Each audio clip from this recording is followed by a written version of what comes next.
Hiya Dave, always great to meet up with you and do a little bit of work on your game.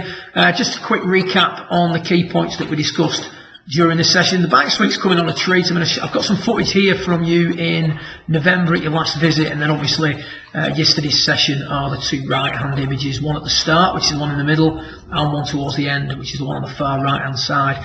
And what we were trying to do was encourage you to or discourage the overflexing of the right knee. And if you look at that, the difference between the far left footage and the far right footage is quite severe, really. I mean, there's much less overflexing of the right leg.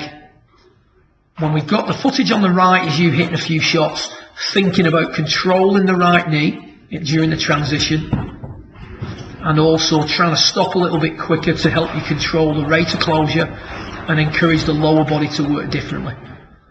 But you can see much quieter with the lower body, much less flexing of the right knee, hips starting to work a little bit differently. You can see here on the left that your hips, because of the flexing of the right knee, the hips are very open and the shoulders are very open.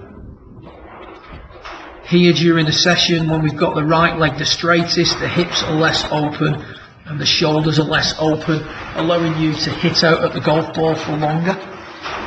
And what we're also noticing is by stopping quicker, we're reducing the rate at which the club passes the hands and controlling the rate of closure on the club face. So if you consider, it's a little bit lighter, appreciate that, but if you consider the position of the leading edge here, then on the start of the session, a little bit better but not much different.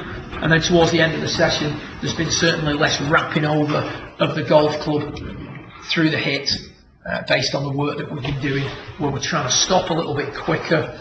You can see as you do that, there's much less gap between the knees as well. So we're controlling the closure on the club face by stopping quick.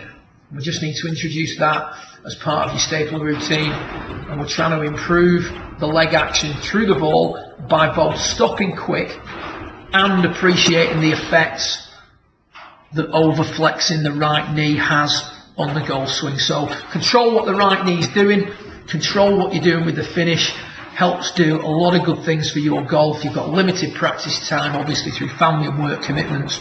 So we want to try and make sure that any time you do spend on the range and out on the golf course is as effective and productive as possible. So if you have any questions, feel free to drop me a line between now and then. The little practice and play that you do get, consider what the right knee is doing, control what that's doing, and just hit it hard and stop quick. Well done.